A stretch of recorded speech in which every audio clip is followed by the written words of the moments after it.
Kusanyika kwenye mkutano wa leo ikiwa ni Novemba 30, mlikuwa mkiutamani kwa hamu na kushuhudia. Mkutano umemalizika lakini news hajaridhika. News hajaridhika kwa sababu mwenyekiti amemaliza mkutano kihuni. Yale maazimio baada ya kuyasoma mwanasheria na vile vifungu vyote ilitakiwa sasa tuulizwe wanachama. Kifungu hiki mmekikubali, kwa mfano cha makampuni cha nini tumevikubali? Swala la mwenyekiti kuongoza vikao, hatujui vikao gani ambavyo inatakiwa mwenyekiti aongoze, vikao vya wanachama wa klabu au vikao vya bodi. Lazima hapa tuweke wazi kila kitu. Pengine kwenye huu mkutano kipi ambacho umeondoka nacho nyinyi kama wanachama? Hapa hatuna tulichoondoka nacho. Ni kama kazi bure kwenye mkutano leo. Ameleta utoto tu. Utoto tu aliouleta. Mkutano huu ina namna hii kwa sababu wanachama wanapouliza maswali ama wewe unapotoa agenda lazima ijadiliwe. Lakini kwa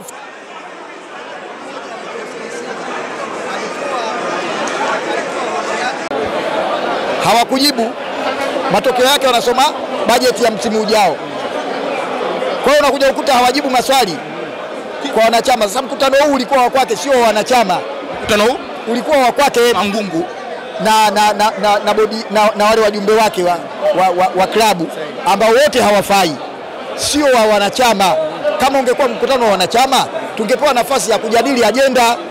Pengine sasa neno leo nilipe baada ya kumalizika kwa mkutano, ni nyinyi kama wanachama kuelekea kwa viongozi. Tunamwelekeza msajili pamoja na wizara ambayo ni BMT na waziri aliyekuja kutusihi hapa, tunampa ujumbe tena, hii mpitishie kabisa. Naibu waziri mpitishie kabisa, mkutano haukumalizika kwa sababu wanachama hatukuhojiwa vile vipengele ambavyo wamesema vina mabadiliko.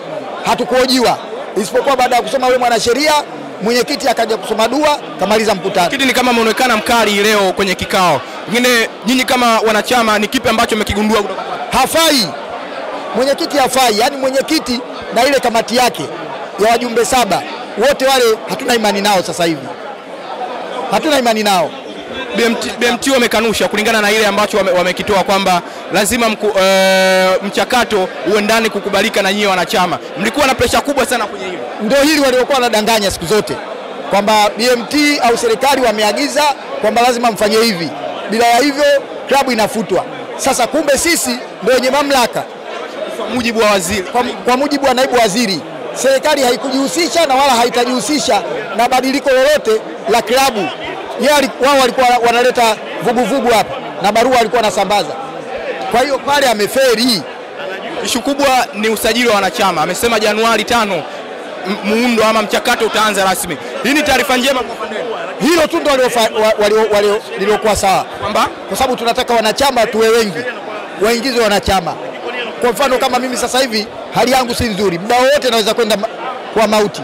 Wewe mwenyewe? Mimi mwenyewe sasa hivi hali yangu sio nzuri, naumwa. Kwa hiyo muda wote naweza kuondoka. Tayari shapunguza idadi ya wanachama. Unataka wanachama waongezeke. Hili jambo tulikuwa tunalitaka muda mrefu, lakini yeye Mangungu ndio aliyekuwa analizuia siku zote.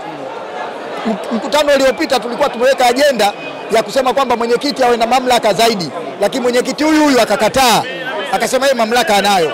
Alafu leo anaingizwa kijanja janja. Wangu shukrani. Karibu sana. Bana mzee Malinyi, mkutano umemalizika. Ni kama nyuso zenu, mkutano umemalizika lakini si watu wenye furaha. Lakini umefuta clip yangu mapema. Sasa ulikuwa unafuta ile kwa sababu ije itembee hii. Sikulaumu sana, sioni huko sasa hivi. Wakati nilikuwa natembea sana ya juzi. Nilikuwa natembea sana. Nafikiri malalamiko yetu, maombi yetu yamesikilizwa na Waziri Kabudi. Juzi tufikiri nilalamika pale. Leo kamtuma naibu waziri kuja kusikiliza, kaja kunyosha kwamba wenye maamuzi ni wanachama. Japo inabidi fuate sheria, lakini waamuzi ndio wanachama. Sawa? Sasa hawa lilotarajia wamekuta tofauti hapa ndani. Hata watu wao walioandaa kuja kutaka ile lipite, ili timu ilikuwa wauni Front of Simba limeshindikana. Sawa. Kwa mfano alipofika pale kwenye ile katiba akaona asiliache hivi. Amuite yule mwanasheria pale akasome. Baada ya kusoma inatakiwa mwenyekiti nimeyapokea arudishe kwetu, tunapitisha au tupitishi. Sasa kaona likirudi huku sasa huku na waziri kanyosha na watu tumekuja na moto. haihusu Mo, tunamtaka Mo tu. Kaamua lile kuliua yani kisaikolojia. Kipi ambacho umeondoka nacho kwenye mkutano wa leo? Sijaondoka na kitu. Mimi najua mkutano wa leo tumekuja kusomea tu bajeti na bajeti. Hakuna maboresho yoyote nyinyi kama wanachama ambao hakuna maboresho. Maboresho gani? Kwa sababu kikubwa zaidi tutakuja nacho sisi leo. Sawa. Cha kwanza pengine tulichomwambia muhasibu wa Simba. Tulichomlalamikia pale na kumlalamikia mwenyekiti kwamba tunataka hesabu zifanywe na muhasibu wa serikali.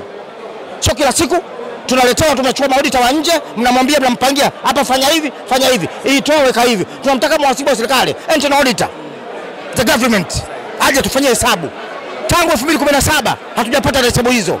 Sawa. Hata moto ule uona ule, na ilipokuja hapa moto wa uwekezaji walipoona hapa ndani akaangalia kasoma nyakati, ndio maana kaumaliza ile mkutano kinamna. Kwa hiyo mpaka sasa hivi swala la barua yake BMT makale limekufa. Waziri kesha iua pale. Mmeona, wenyewe mmesikia. Wenye maamuzi ni sisi. Tofauti alivyokuwa tunazungumziwa kwamba serikali chaamua.